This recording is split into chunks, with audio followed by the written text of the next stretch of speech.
Guys, siya kung kita ngunyan digdi sa parisan ni Diwata. Igbalo tatabi ang balon tatabi ang parisan ngunyan digdi ni Diwata sa ano. Anong lugar ini? Pasay. Pasay. Ayan. Ano pala? Ayan guys, nandito sa parisan ni Diwata. Ayan, eto nakikita nyo guys, napakaraming tao dito. Ayan, alas 10 pa lang ng umaga ay kita nyo naman kung gaano kahaba ang pila. Talagang pinipilahan nga dito sa parisan ni Diwata. At ngayon nga, eto na, at ako naman yung pipila. Siyempre pipila ako dyan.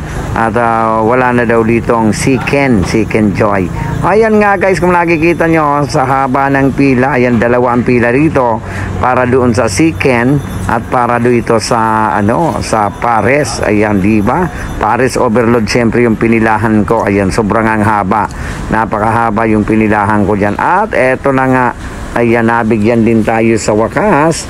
At nakapilat. Una pala, ang pipilahan natin dito yung soft drinks. Ayan, pakabigay sa atin ng mga lamang loob. Ayun, yung ating Pares.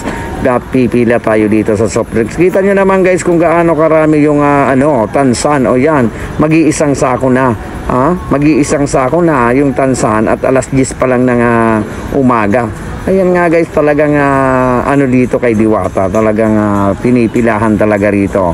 At eto nga, ako naman ay nakapila para naman dito sa aming Pares. Ayan, dito naman pinipilahan sa sunod nitong soft drinks na kukunin natin ay talagang ang sunod dito ay yung sabaw naman. Yung sabaw naman ang pipilahan natin, talagang napakasarap. Kaya guys, eto, susubukan ko na kung gaano talaga kasarap ang sinasabi nilang Pares dito kay Diwata.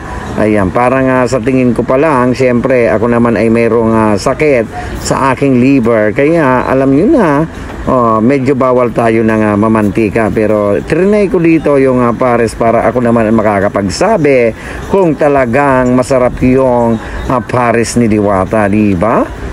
Dahil marami ang nagbabasa Pares ni Diwata, ay ako nga rin titikman ko kung gaano talaga kasarap ang sinasabi nila at yung hindi daw masarap. Ayan, ngayon eto na, finally matitikman na natin ang Pares ni Diwata. Ayan, syempre pagkatapos yung kumuha ng sabaw ay syempre maghanap na kayo ng mapopwestuhan nyo sa dami ng tao. Ayan, bahala na kayo kung mayroon kayong masisingitan.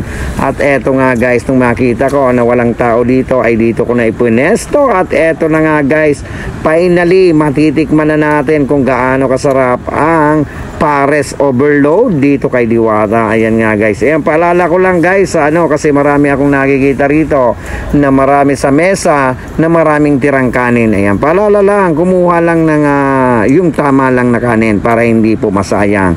Kasi sa dami ng ating mga hindi nakakakain ng 3 beses sa isang araw, ay wag na naman nating sayangin yung kanin. Sa dami kasi ng kanin at ulam na makikita nyo sa mesa natira, abay sayang naman po kung isasayangin lang natin yung kanin. At eto guys, finally nakain ko na rin yung yung Pares Overload ni Diwata. Ayan guys, talagang masarap. At eto guys, makikita nyo napakaraming kaldero. Ganito pala dito kay Diwata, na sobrang dami ng kaldero nilang niluluto. Diba? Ayan guys, kung nakikita nyo hanggang ngayon tapos na kami kumain pero napakarami pa rin tao.